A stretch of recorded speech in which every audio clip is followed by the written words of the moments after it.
I'm Chad with Turf Organics here meeting with John here at Topgolf, having a great time, learning a lot about Humic and what he's doing. Sounds like a lot of good stuff, excited to learn more. So he's going to ask me questions for a minute and I'm going to answer them. So my first question is, how did you get into the Humic game? Where did that all come from? Okay, I originally started playing with Humics in 2002 and incorporated it into a lawn and tree care program that I was running. We started reacting our own Humic in 2013. So 5 years we've been making our own.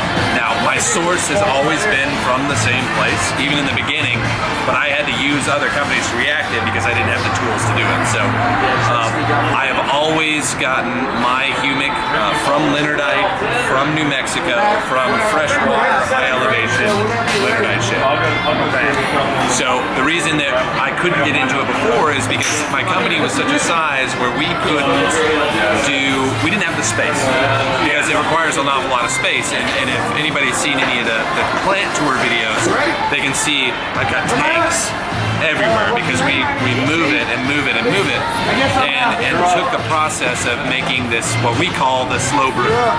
So it's reacted as shale, we put all the acids up into the solution, and then we're able to make it cleaner and tighter with every transfer we do.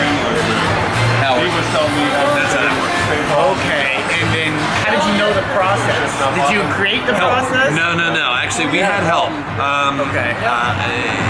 The company who mines the Humic actually helped us with that. Now, we went a few steps further than what was actually recommended. Normal process is like 15 days, and we're running between 60 and 90. So we've really taken it out a long time because we want to pull as much atmospheric into it as we can, and then actually let more of the liquids kind of go away. So it's just a stronger product, more reactive in the soil. Okay.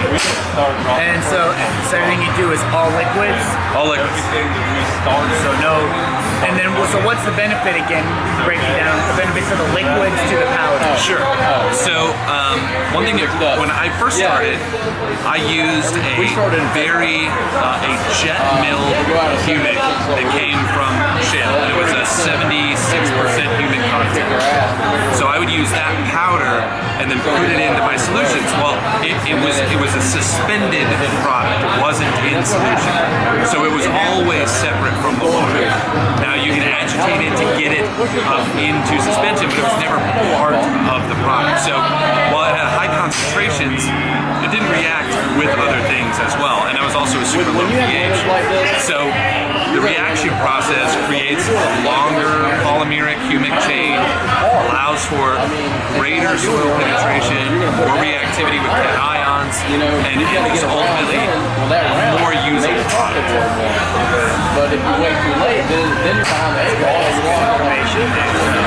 That's interesting that you only found out so early. I feel like Humic now, is like a lot of people haven't heard of Humic. Let's say I went to school for Humic.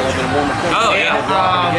In 2014. And it was from 2014 to 2015. Yes. Did not hear one single word about Humic. NPK.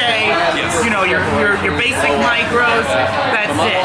Never heard one thing about carbon to the soil. Yes. Not about humates or anything. Never heard anything of that. And that was 2014, 2015. And I was school for horticulture. Okay, so where we have a disconnect in academia right now is you are either learning about plants, you are learning about turf, you are learning about crops, or you are learning about soil. It's or. It's not and. Okay, so where we're having a disconnect in turf management, in soil science and plant science, is we have to have the two together. Because one doesn't function without the other, right? Now people say, well, you can have soil and no plants. Well, technically, soil exists because of plants. Plants can only be there because of soil. So it's a chicken and the egg, right? All right. So soil is created to plant life decomposition. All right. When there's no plants, soil washes away. We lose it. So they have to have one and the other. And if you're not considering soil health to get you to plant health, NPK means nothing. So, for a lot of turf programs, 4 years of school, you take 3 credit hours of soil. That's not enough. I mean, you don't know enough about what you can do to make the soil your friend to your plant growth on that type of education. So you can be a soil scientist, or you can be an horticulturist, or you can be a turf science major. But it doesn't seem like you can be so much. It's so much in all three there. It's like, and for most people, soil is not exciting. You don't see it change. You don't get the benefit of that. You see that with a plant. It's not. You don't think of a career in soil science unless you're going to go work for the USDA. But it's amazing. It's amazing. Okay. Wow, it's a lot of good information. That's what I never learned about soils. And you're right. It's not interesting, but I'm learning how important it is.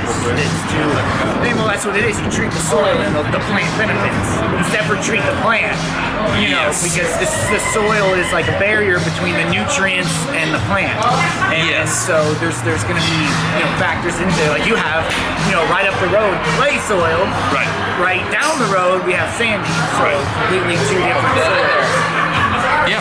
And what you're looking at here is your reactivity as far as cationic exchange changes, your permeability, water holding capacity, therefore your nutrient load changes. All of those things change based on that soil type, based on soil surface areas, and that's where you can kind of start to get peak performance out of FERT if you're caring for that system. And that's what we're going for, is we're looking for a sort of a hyperactive, above bore program, something that is making turf focus and grow on an optimum range. And so you have to do the soil, you have to have the soil piece. No soil piece, no optimum performance. Right. That makes sense. It's all one system. Yeah. Okay. It's a lot of learning to do. It's a lot of trial and error and mistakes. I've made them for you already. Yeah, he's made them for me. I've been trying to make them, and I've made some. So but it's fun. So how long did it take you to perfect this thing when you started? So in the beginning, we really had. I ran a program on one product, and I ran with that for years. And then as we developed into other parts of the country and throughout North America, more and more was considered in order to make recommendations to have a peak performing program. And so everything was dialed in to region, temperature, rainfall, soil type, everything else like that. So we can make recommendations based on that, not just Bermuda needs 4 pounds of nitrogen a year. No, we're going to go further than that. We're going to say soil type, you have this, sunshine units. It's like agriculture. There's so much more to consider. There is, okay. So it's all about the program. It's not about the product. That makes sense. Yeah. Just between so many places, so many different environments. Even North Florida, South Florida. Major difference. Different temperatures, different amounts of daylight throughout the year. You have all of these considerations.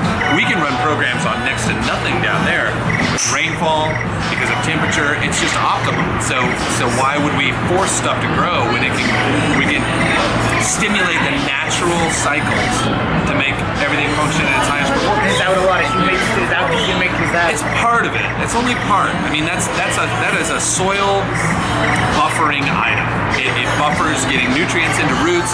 It stimulates bacteria. It leaves behind carbon. It does all of these different things, but you can't stand alone on that. You have to then take, here's a building block. We're going to put this one here and this one here, and then we have a house. Okay. That's where everything else. That's where all your other formulas. That's where all those come into play. Yes. Here's this and then house. Stack the logs. Lincoln logs. That's how it works. Gotcha. Yeah, you have to think in program terms, not product. Okay. Don't ever get hooked on a product. The only reason that a product works well is because it hasn't been applied before. Or it's in the right, like you say, it's in the right time applying it. Right. You know, applying it in 90 degrees won't work so well. 90 degrees in the summer with a lot of rain won't work well in 70 with a lot of drought. That's right. Or it's just been missing. So you took over a program that hasn't had, you know, iron applied in 10 years, or it hasn't had magnesium applied. So that's how it works. Okay. Nothing to it. Right. Appreciate it, all the info. There'll be more. This man knows a lot about this. This man to talk to. Scary. Get up there and knock some out.